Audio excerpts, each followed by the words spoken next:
Women will often see celebrities and models with their makeup professionally done and then try to recreate that look on themselves at home.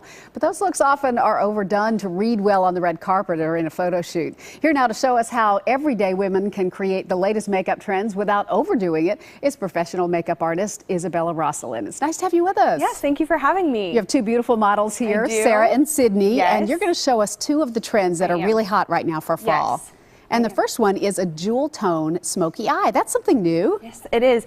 Jewel tone smoky eye is a great way to freshen up and enhance your typical smoky eye. It doesn't have to just be your blacks, charcoals, and grays. You can add a fun pop of color without it being too dramatic or too over the top.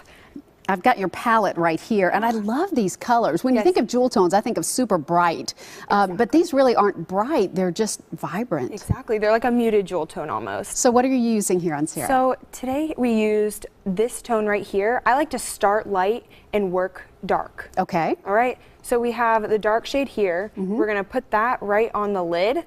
And then we have these two shades here, which I used in the crease, which is going to give it that smoky effect. Okay, so show us where you're actually placing the eyeshadow, because that's where I get confused. Exactly. So here we put the navy kind of color right here, the jewel tone blue, and then we put the transition colors, as I like to call it, right here, which is going to be the browns and the more rusty kind of colors, and that's going to give it that smoky vibe. Okay, so how do you blend it so that it doesn't look like you got the stripes of color? Because sometimes blending can be a challenge. So I like to say it as like windshield wiper motions, just like how it would be in your car, like this. And just keep going until you don't see any harsh lines. And that's the biggest thing, is placing it in the right spot. So going right here is really going to give it that smoky effect and deepen the eye and really open it up. What's the best kind of brush to use for that? A blending brush, so it's going to be like a fluffy, smaller brush, just enough to fit it in your crease. And if you're doing a smoky eye like this, what do you do for the lip color?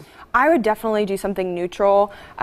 Putting too much darkness on the eyes and too much darkness on the lips can close the face in and really age somebody. And I don't think any of us women want that. No.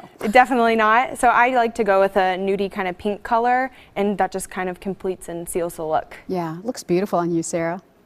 You look great. All right, let's step over here. We're going to look at Sydney, who has kind of the opposite look. She kind does. of a neutral eye and a darker lip. Yes. So on Sydney here, we did a mauve pink deep lip, and we did a lighter eye, which is going to brighten her face, and a gorgeous complexion. I mean, look at Sydney's skin. Yeah, but it's so pretty. We just did a lighter color in the eyes, a great lash, and a beautiful lip. It's a great way to enhance your daily makeup look, but really throw it on and kind of dress it up. Yeah, let's grab this so you can kind of see what this color is. Would this color be good for everyone? Yes, it looks great on dark complexions, light complexions, and everything in between. Okay, it's a liquid lip liner. It is. Or not liner, but liquid lipstick. Yeah. Yes, and that can be kind of drying, so I always recommend to prep your lips. That can really alter the end result.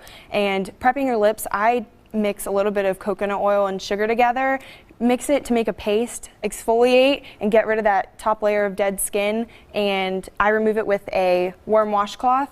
Not only will you remove the dead skin, but you will also moisturize because of the coconut oil. Really? Yes. Okay, that's a great tip. I've never heard that before. Yeah, and I do it twice a day. Okay, so you do it in the morning and then before you go to bed? I do it right before I apply my lipstick, before you do your makeup as well, because you don't want to ruin your foundation and everything. And then I do it before bed just to prep myself for the next day. So if you're doing a bold lip like this, I noticed you've got false eyelashes on her. I do. Because I would think your eyes might disappear. Exactly. You do want to draw some attention to your eye, though the main focal point is the lip. You do want to have some contrast between both and really focus on the lips, but you want to have a completed look. You don't want to look undone. Yeah, yeah. I love what you've done with her foundation and blush and everything. I mean, it's all so subtle. It is, but she still looks very put together. Could go out to dinner, could go to work, anything. It's very versatile. Yeah, and still a strong brow. Exactly. Strong brows, very in. I rock the strong brow. You do. I love it. Yeah. Both your models do. Yes. You guys look great. Thank you. Isabella, some wonderful ideas. Thank you. Thank you so much for having me. Thanks for inspiring us for fall. If you'd like to get in touch with Isabella, you're going to find all of her information on our website at newschannel5.com.